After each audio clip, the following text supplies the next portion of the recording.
चलिए अगली खबर का रुख कर लेते हैं और जम्मू कश्मीर के कुलगाम में एनकाउंटर के दौरान एक पाकिस्तानी आतंकी मारा गया। इस वक्त की बड़ी खबर, आतंकी के कब्जे से रॉकेट प्रोपेल्ड ग्रेनेड और AK-47 समेत कई हथियार मिले। मारे गए आतंकी उस्मान की लंबे समय से तलाश थी। जम्मू कश्मीर पुलिस का कहना है कि उस्मान के मारे जाने से स्वतंत्रता दिवस से पहले बड़ा हादसा टल गया है। कुलगाम में ये एनकाउंटर 20 घंटे तक चला। ये मुठभेड़ कल उस वक्त शुरू हुई थी जब कुलगाम के काजीगुंड इलाके में मीर बाजार में BSF के काफिले पर आतंकियों ने अचानक हमला कर दिया था। रात भर दोनों तरफ से फायरिंग होती रही। इस हमले में 2 जवान और 2 आम नागरिक भी घायल हो गए थे, लेकिन इसके बाद पुलिस ने लगातार, सुरक्षा बलों ने उस मकान को घेर कर फायरिंग की और उसमें आतंकी उस्मान मारा गया, जो कि पाकिस्तानी आतंकी बताया जा रहा है। ये रात की तस्वीरें और सुबह भोर की तस्वीरें देख रहे हैं जब लगातार वहां पर फायरिंग होती रही। अभी भी सर्च ऑपरेशन चल रहा है, कहीं कोई और आतंकी तो नहीं छिपा है।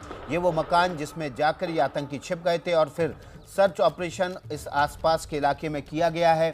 लगातार 20 घंटे चले ऑपरेशन के बाद एक आतंकी उस्मान को मार गिराया है। भारी मात्रा में यहाँ से हथियार बरामद हुए, रॉकेट लॉन्चर, हैंड ग्रेनेड और AK-47 राइफल बरामद हुई है। सुरक्षा बलों का कहना है कि उस्मान की लंबे समय से तलाश थी और उस्मान के मारे जाने से 15 अगस्त पर एक बड़ा हादसा टल गया है।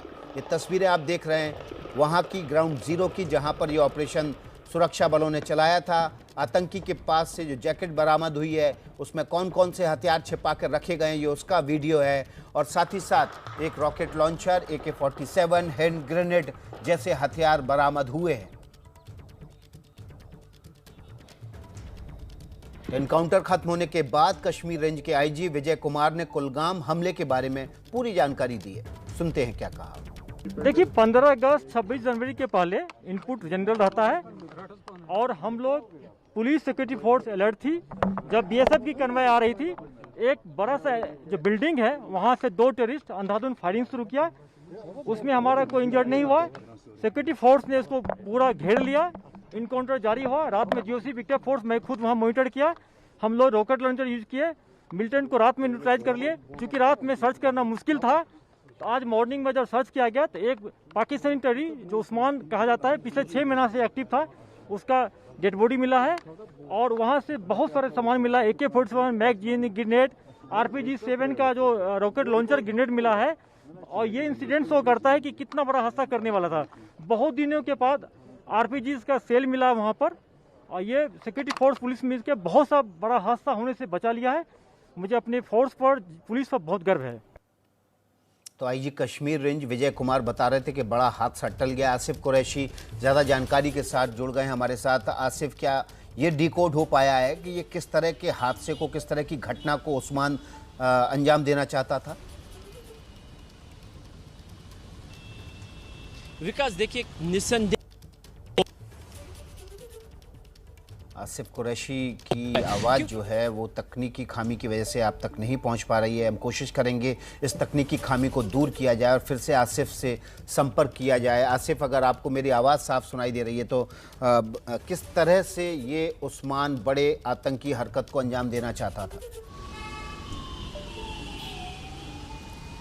विकास, देखिए, जिस तरीके से सुरक्षा बलों ने अब साफ किया है कि एक बहुत ही बड़ी घटना को होने से रोक दिया गया है, क्योंकि कई सालों के अंतराल के बाद मिलिटेंट्स के पास से RPG रॉकेट लॉन्चर और RPG शेल मिले हैं, जो कि साफ जतलाते हैं कि एक रॉकेट अटैक होने वाला था कॉनवॉय पर। इससे पहले भले ही मिलिटेंट्स ने फायरिंग करके सुरक्षा बलों की कॉनवॉय को निशाना बनाया हो या IED का इस्तेमाल करके कॉनवॉय को निशाना बनाया हो, लेकिन आज जिस तरीके से इस घटना को अंजाम देना था उसमें रॉकेट प्रोपेल्ड ग्रेनेड यानी शोल्डर फायर्ड रॉकेट लॉन्चर का इस्तेमाल करना था और सुरक्षा बलों की गाड़ियों को निशाना बनाकर एक ड्रामेटिक इवेंट करना था। यानी कहीं ना कहीं 15 अगस्त के आसपास जो इनपुट मिला था कि श्रीनगर के पंता चौक से काजीगुंड के बीच में किसी जगह पर हाईवे पर सुरक्षा बलों के कॉन्वॉय को निशाना बनाया जा सकता है, उसी की कड़ी था उस्मान के बारे में बता दूं कि पिछले 6 महीने से दक्षिण कश्मीर में ये सक्रिय था, लेकिन कश्मीर घाटी ये सरहद पार से कब आया था ये साफ नहीं है।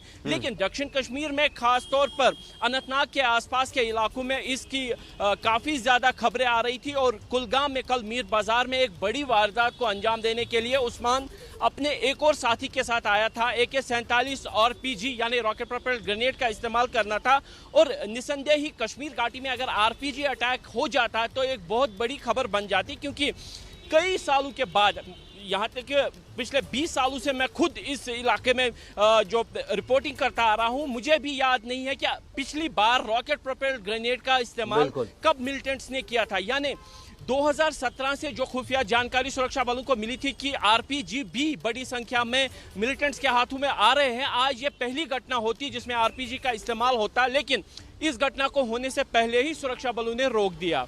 विकास, तो बड़ी जानकारी दे रहे थे आसिफ, आपको भी याद नहीं है इतने सालों की, 20 सालों की रिपोर्टिंग में कि आखिरी बार ये RPG कब आतंकवादियों से बरामद हुआ है, और इसी के साथ वाकई में सुरक्षा बलों ने एक बड़ी आतंकी घटना को निष्फल कर दिया। बहुत बहुत शुक्रिया आसिफ आपका। जो भी अपडेट होगा इस खबर से जुड़ा हुआ सबसे पहले आप आसिफ के जरिए ABP न्यूज़ पर ही पाएंगे।